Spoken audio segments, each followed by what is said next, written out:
sou tia Margarete, estamos na Igreja Presbiteriana do Pechincha. É uma alegria ter você hoje aqui. Vamos começar o nosso culto já com animação, com louvor, com adoração, porque hoje é dia de alegria. Quem se recorda?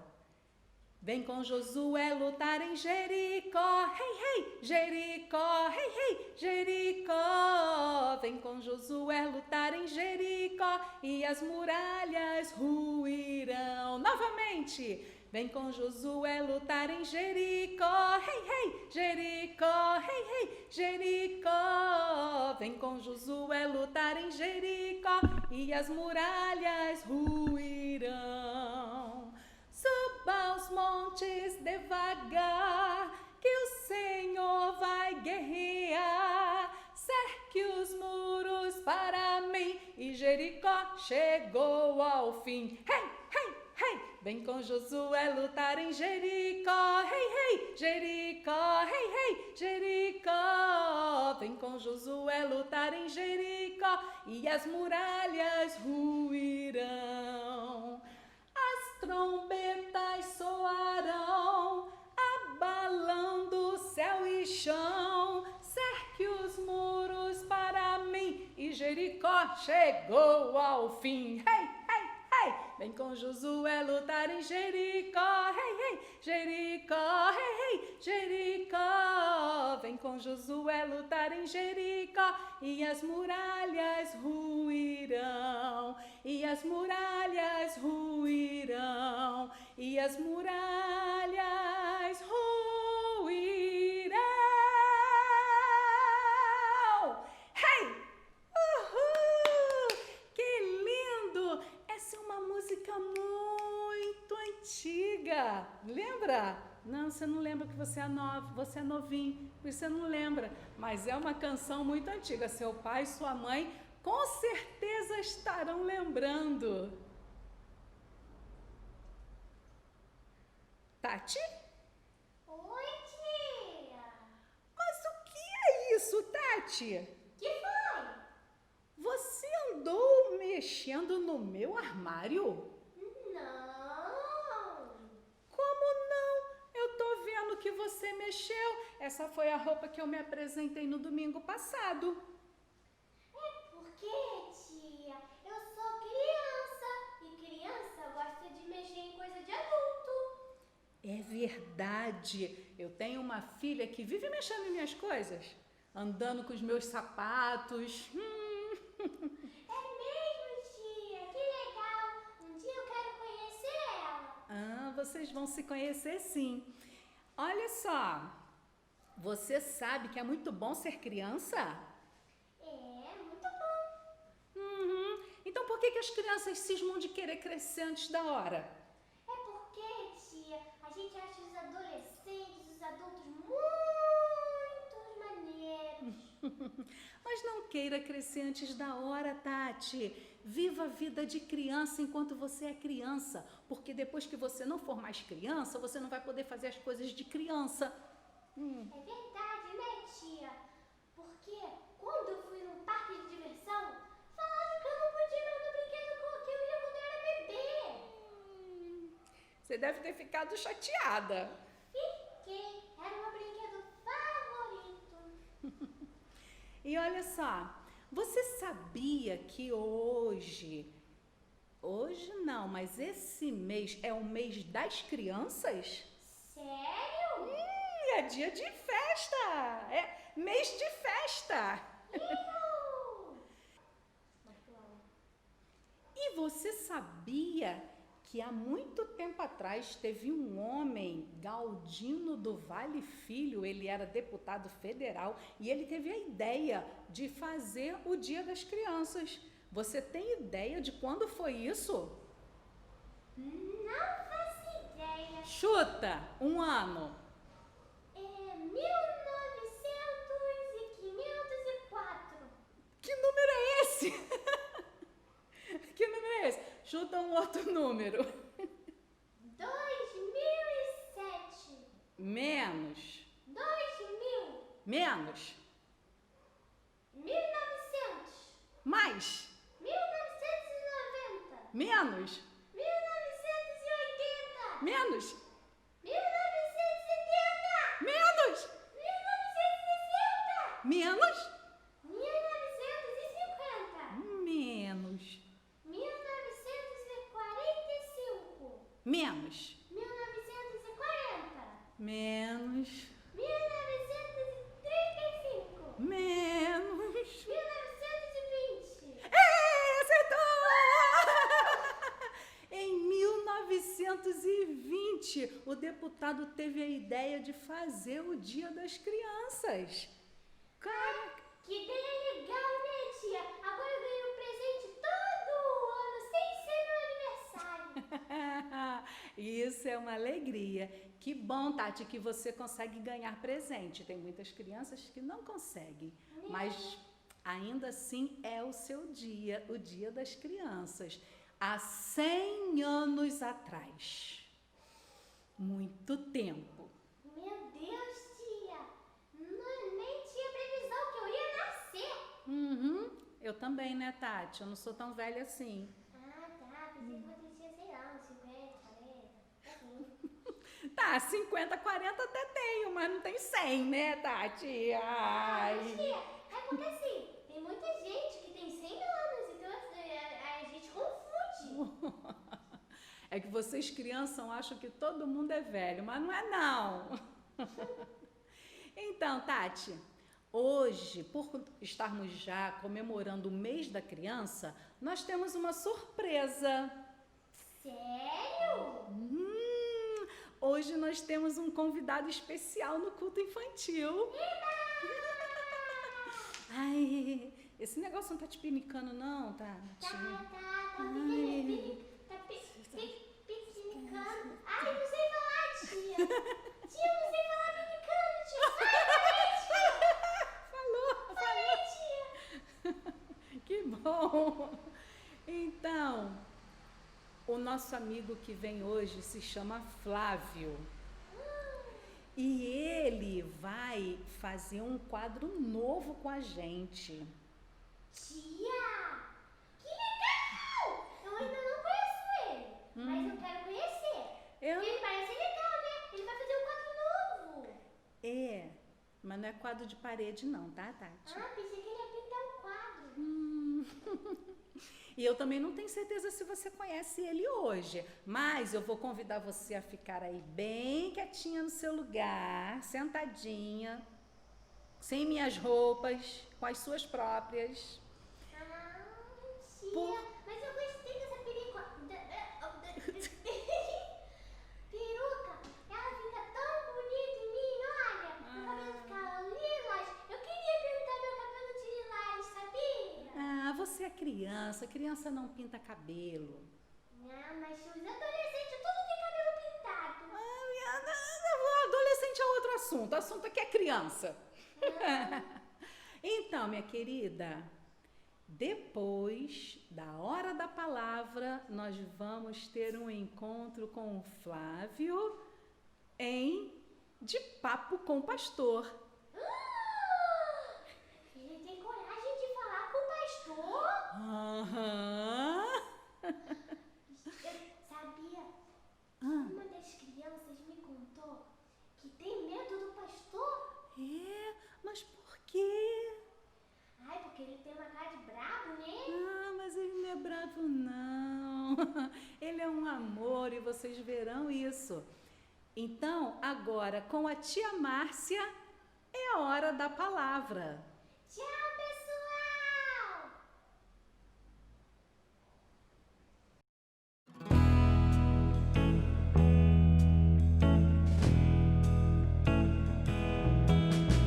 Olá, crianças! Estamos mais uma vez aqui para falarmos sobre a Palavra de Deus. Essa é a hora da palavra. Vamos dar continuidade à aula da semana passada? A história que a tia Grazi contou? Qual foi mesmo que ela falou? Sobre a amizade entre o rei Davi, entre Davi e Jonatas. Eles tinham uma amizade, eles tinham uma aliança entre si. Entre um cuidaria da família do outro. E a história que nós vamos contar hoje é a continuidade dessa história.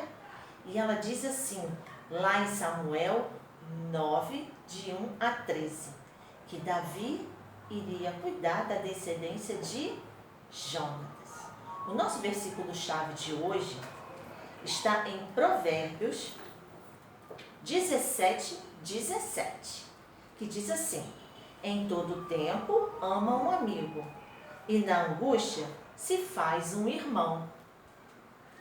Eles tinham uma aliança, e essa aliança foi bem depois de tudo, de quando eles cresceram, de quando, logo depois da morte de Saul e Jonatas. A história conta assim, lá em Samuel, que o rei Saul e seu filho Jonatas foram para uma batalha, para uma guerra. E lá no meio desse confronto, eles morreram. Tanto o rei Saul quanto Jonatas. Eu imagino como Davi deve ter ficado. O seu coração deve ter ficado angustiado, muito triste, porque ele era um grande amigo. Aquela amizade vinha de muito tempo. Desde quando Davi ainda era bem pequeno. Eles cresceram praticamente juntos. E isso fez o coração de Davi ficar muito triste. Depois da morte do rei Saul, Davi se tornou o rei, porque ele era ungido de Deus. Lembram da história em que Samuel ungiu Davi quando ele ainda era um menininho? Então, agora ele era o rei. E ele se lembrou daquilo que ele havia feito, havia dito a Jonatas, que cuidaria da descendência dele. E ele perguntou a um servo antigo que tinha lá no palácio, chamado Ziba, se ele conhecia alguém da descendência de Jonatas. E Ziba disse que sim, existia o filho de Jonatas. Jonatas tinha um filho que se chamava Mefibosete. Um nome diferente, né? Bem diferente, estranho do que a gente está acostumado a ouvir hoje em dia. Mas Mefibosete, a história conta que quando houve a batalha da morte do rei Saul e de Jonatas, a babá dele naquela época, pegou ele e tirou ele da sua caminha e levou ele para um lugar bem distante, para que aquele povo que matou Saul e o pai dele, Jonatas, não viesse atrás dele, porque ele era o filho do príncipe. E naquela época, quando matavam o rei, matavam toda a sua descendência, para que eles não reivindicassem o reinado. Então, ele foi escondido em algum lugar, foi levado por aquela babá. Só que no caminho, ela tão apavorada, com medo de tudo o que estava acontecendo, ela tropeçou e deixou cair Mefibosete no chão. E ele, que já era aleijado, já tinha um problema nas pernas, ele ficou manco. Então, ele cresceu assim. Mefibosete cresceu e se tornou um homem. Mas voltando lá na história, um pouquinho mais à frente, indo um pouquinho mais à frente, nós voltamos para a história de Davi, no qual está conversando com Ziba, o servo que conhecia toda a história do reinado e conhecia Mefibosete. O rei Davi disse para ele assim: Ziba, vai até o local onde está Mefibosete e traga-o para cá. Ziba prontamente obedeceu o que o rei pediu e ele foi até o local onde estava Mefibosete. Chegando lá, ele falou para Mefibosete tudo o que deveria acontecer. O rei pediu que você fosse até o reinado dele, até o reino dele. E Mefibosete ficou muito temeroso. Por quê? Se lá na infância dele matou toda a sua descendência, o que o rei que estava atualmente iria querer com ele? Ele, um homem que tinha problema nas pernas, ele era uma pessoa que estava totalmente largado da sociedade. O que ele poderia fazer? Ele foi muito temeroso até o rei, mas ele foi até Davi. Chegando lá, ele disse a Davi: Davi, rei Davi, eu sou o teu servo, eu estou aqui para fazer o que tu desejas. E Davi, com o coração tão bondoso que tinha, porque ele amava o pai de Mefibosete, disse: Não temas, porque eu cuidarei de você e de toda a sua família. Sabe, crianças, naquela época só morava dentro do castelo do rei, só morava naquele local quem fazia parte da família real. E Mefibosete fazia parte agora da família de Davi. Davi tinha um coração bondoso e ele trouxe Mefibosete e toda a sua família. E ali ele pôde comer, pôde fazer parte das festas. Ele ficou no reinado que era por direito dele, mas que ele foi largado da sociedade. E ele vivia entristecido, acredito eu, nesse tempo todo, por ser uma pessoa diferente. Ele tinha deficiência e mesmo assim ele tinha direito a uma herança, mas que ele nunca cobrou, porque ele se achava muito inferior para poder procurar, para poder buscar essa herança. Sabe o que eu aprendo com essa lição? Que nós também, muitas vezes, nós nos sentimos assim, que nós não fazemos parte de algum lugar, que nós não fazemos parte de coisas que a gente poderia fazer parte. Nos achamos tão inferiores, nos sentimos tão caídos, que às vezes nós não temos direito. E isso me faz lembrar do que Deus faz por nós. Nós também somos assim. Nós achamos que nós não temos direito a usar muitas coisas, porque nós temos um coração triste, entristecido de pecado, de tristeza, de raiva muitas vezes, e o nosso coraçãozinho vai ficando assim, machucado. A gente vai se sentindo a parte da sociedade, a parte do lugar. Às vezes as pessoas nos tratam mal, não é? Com algumas respostas, algumas coisas assim que nos ferem o coração. Mas eu lembro que que Deus diz que nós fazemos parte do reino de Deus. Nós podemos fazer parte. E isso porque Deus fez uma aliança conosco, enviando Jesus para morrer pelos nossos pecados. E o nosso coração, que estava assim tão triste, tão abandonado, e que às vezes nos sentimos tão à parte, como Mefibosete se sentia, nós podemos crer que o nosso coração ficará assim em festa, como ficou o dele, quando foi chamado para fazer parte daquele local, para morar no castelo, para fazer parte daquele lugar. E aí eu aprendo com isso que nós podemos ser felizes também. Nós podemos ficar muito felizes, sabe por quê? Porque o Senhor Deus enviou Jesus para morrer na cruz por nós. E assim nós podemos ter o nosso coração novamente feliz. Você tem ficado triste nesses dias de pandemia? Você tem ficado angustiado de estar preso dentro de casa? Você tem feito coisas assim, às vezes, de deixar o papai e a mamãe de cabelinho em pé, de tanta desobediência porque está preso? Não fica triste não. Peça ao Senhor Jesus que entre no seu coração, que limpe o seu coração dessa raiva, dessa tristeza, e que tudo vai melhorar. Porque você tem Jesus no seu coração. O Senhor Deus nos ama de tal forma que Ele vem estar diante de nós todos os dias. Sabia? Pela manhã, à tarde, à noite. O Senhor Deus pode vir nos abraçar assim bem gostoso, porque o Senhor Deus está cuidando de nós. Você sabia disso? Deus tem cuidado de você e tem cuidado de mim, como cuidou também de Mefibosete, enviando assim o rei Davi com seu coração tão cheio de amor para cuidar dele. Então, crianças, quero deixar essa mensagem para você, que mesmo que o seu coraçãozinho esteja angustiado, mesmo que você esteja assim, triste por estar preso dentro de casa, por estar sem poder ir à escola ainda, né? Sem poder brincar com os amigos, saiba que o Senhor Jesus cuida de você. Ele te ama e Ele tem esse coração bondoso. E que um dia nós iremos morar no céu com o Senhor Deus, como foi prometido, através da morte e da ressurreição de Cristo Jesus. Porque Jesus é o nosso único e eterno Salvador. Vamos fazer uma coisa bem legal hoje. Vamos mandar um post para os nossos amigos, dizendo para eles que nós os amamos e lembramos deles.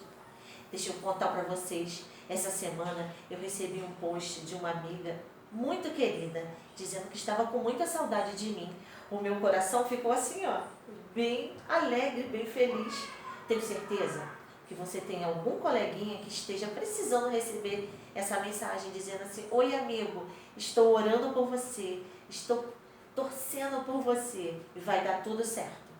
Que isso tudo vai passar. Mande para ele um post dizendo assim, alguma coisa legal. Vamos fazer isso essa semana? Então que o Senhor Deus esteja abençoando a sua vida e que esse amor de Deus tão grande possa fazer parte da sua semana também. Ok? Um beijo para você e até semana que vem. E aí, pessoal? Agora uma novidade para vocês. Hoje começa um novo quadro no nosso culto infantil de Papo com Pastor. E vem agora apresentando o quadro de Papo com Pastor, Flávio Souza.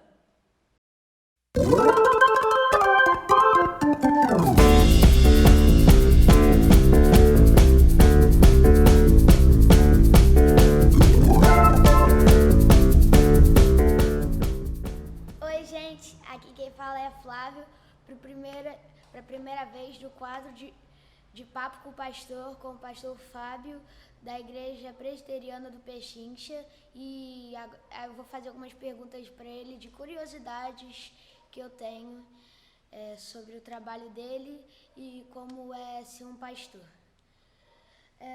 Como é ser um pastor e como você consegue dividir sua vida pessoal com a igreja? Essa é uma parte bem difícil, né? Porque é muito trabalho, a gente tem pouco tempo, mas é preciso que a gente consiga separar esses momentos e saber que primeiro o pastor tem que cuidar da sua família e da sua casa, e que essa é a sua missão e a sua tarefa mais importante. E depois ele precisa cuidar da igreja e se dedicar a pastorear o rebanho de Jesus Cristo, né? As ovelhas que Jesus Cristo deu.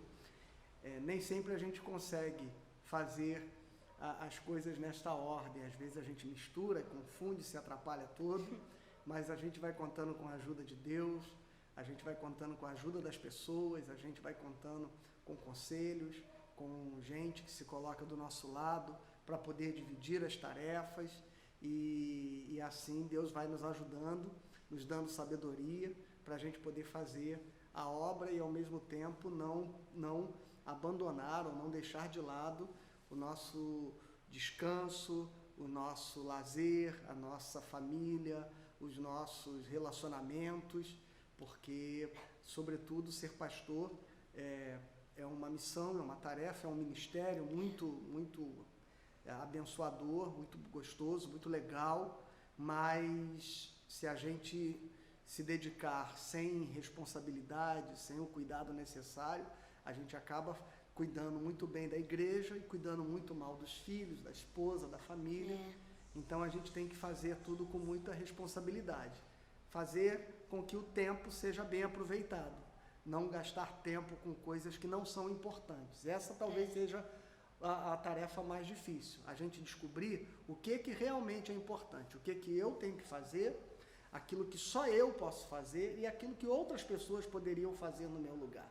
E aí, se eu descobrir isso, eu consigo me dedicar àquilo que realmente é a minha tarefa e não ficar assoberbado, tão cheio de coisas para fazer que gastem todo o meu tempo. E outra pergunta que eu tenho curiosidade, como você virou um pastor? Pois é, essa é uma boa pergunta. A gente não escolhe ser pastor, a gente é escolhido. Então, a vocação, ela vai aparecendo na nossa vida. O chamado de Deus vai se revelando e cada vez mais nós vamos percebendo que aquele é o lugar para onde Deus nos chamou. Sim.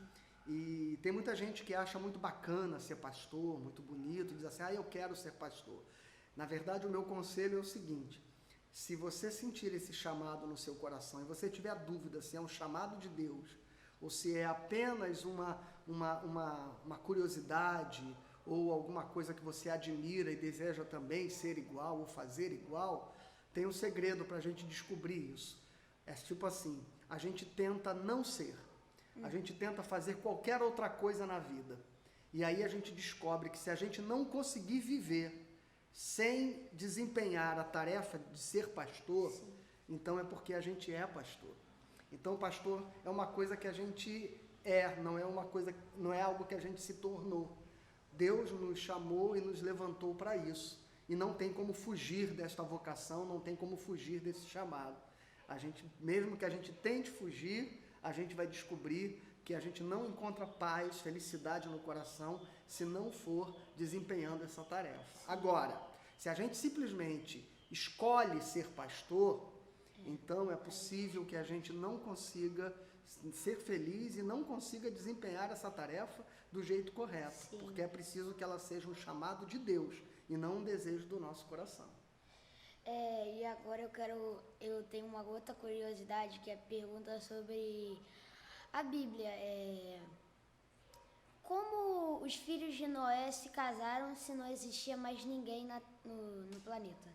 Pois é, quando Noé entra na arca com a sua família, a gente entende que a união dos seus filhos já estava formada. Ele, sim, já entra com seus filhos e aquelas que seriam companheiras dos seus filhos. E dali começa a nova geração. É assim que a gente entende que a história aconteceu. E outra pergunta que eu queria fazer teve notícias aí sobre que acharam a Arca de Noé numa montanha, presa dentro de uma montanha. Há muito tempo se fala de que se descobriu, coberta de gelo, uma estrutura semelhante às dimensões da Arca de Noé, no Monte Ararat, que é um monte na Turquia, é uma região na Turquia onde a Bíblia diz que a arca pousou, e uma expedição diz que encontrou isso lá. A gente nunca teve acesso diretamente, pesquisas que pudessem provar isso, mas essa história, fotografias e essas imagens aconteceram. O que eu acho mais importante dizer é o seguinte: a gente não acredita na Bíblia porque aparecem provas, sim, de que aquelas histórias são verdadeiras. A gente acredita na Bíblia porque Deus depositou fé no nosso coração para acreditar.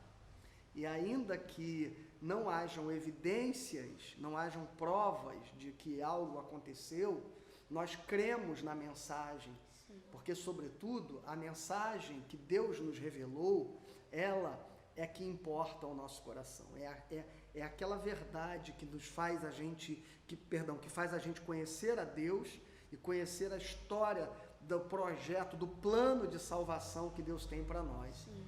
Então, é nisso que está a nossa fé, independentemente de ser verdadeira. Não é verdadeiro. Sim. Mas uma coisa é ser verdadeiro e a gente só acreditar que é verdadeiro porque apareceu uma prova. Entendeu? Tem que acreditar porque você... Isso. Ainda que não apareceu a Arca de Noé, ou seja o que for, nós precisamos crer que a palavra de Deus é verdadeira. E que ela não mente, ela não falha. E pode até ser que muitas histórias ali contadas possam ter acontecido com outras, de outro modo, de outra, sim, maneira. Mas o que importa para nós é que o modo como o Espírito Santo de Deus decidiu fazer com que essa história fosse registrada para chegar a nós, é para que chegasse a nós aquilo que é importante, mais importante, nessa intenção que Deus tem de fazer que a gente compreenda o plano da salvação através da Bíblia Sagrada. Sim. Agora vai terminando o primeiro quadro de Papo com o Pastor, e no próximo domingo vocês poderiam mandar mensagens, perguntas, curiosidades para o pastor explicar para vocês aqui. Então, até o próximo domingo, pessoal. Tchau.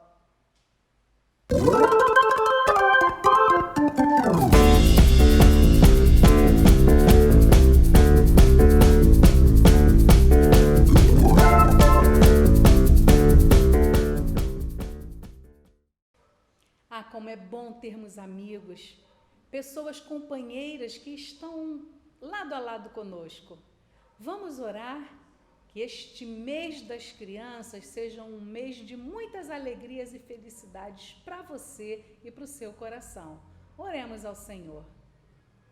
Pai, muito obrigado pela sua presença na nossa vida. Que o seu nome seja sempre engrandecido e exaltado no meio da minha família, no meu coração. Seja um Deus presente, como sempre. Assim como o sol brilha ou a chuva cai, nós temos certeza de que o ar que nós respiramos nunca vai faltar. Seja o Senhor em nossa vida. Que nós possamos te sentir e saber que, independente da situação, o Senhor está comigo. Em nome de Jesus, eu te louvo e te agradeço. Amém.